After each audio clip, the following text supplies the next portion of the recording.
and Morty, give me a beat. Oh man, okay, alright,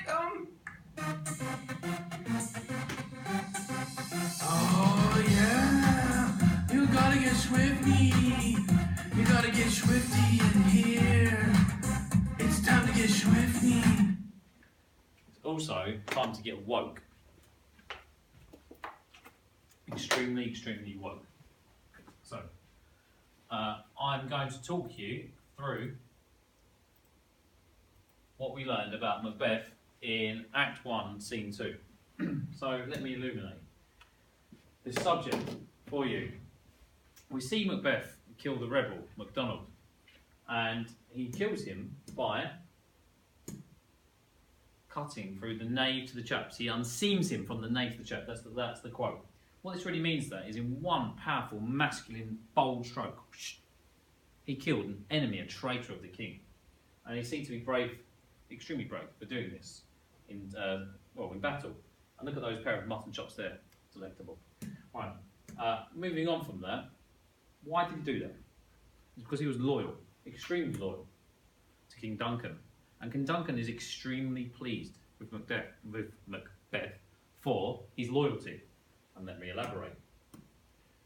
Duncan describes Macbeth in these words: "O valiant cousin, worthy gentleman."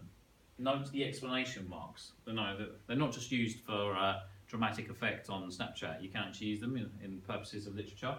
So this word here, "O," is one of the loudest sounds you can make, which is why Shakespeare uses so much "oh," and it really draws attention and gravity to the sentence. Valiant. If someone is valiant, it means that they're brave, they're bold, they're fearless, they're resolute in battle. Cousin. Now that word is used on purpose because King Duncan and Macbeth, who is only a thane, a lord, a Scottish noble, are related. Worthy. If you're worthy, it means you have value as a human being. Gentleman. That classical image that is, conjured in your mind when you hear that word, is that you meet all the best facets of masculinity in that time period.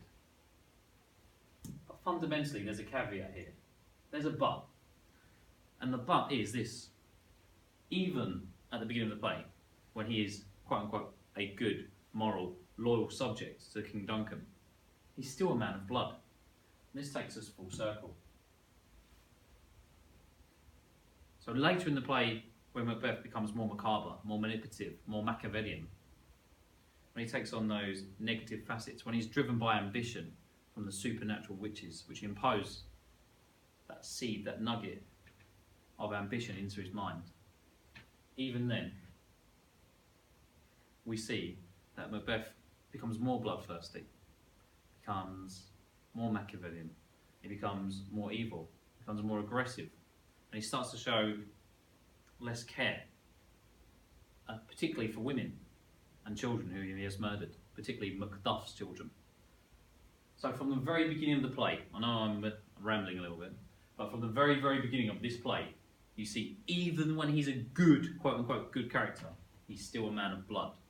And that's something to remember in your GCSE exam, if you want to be woke and do well.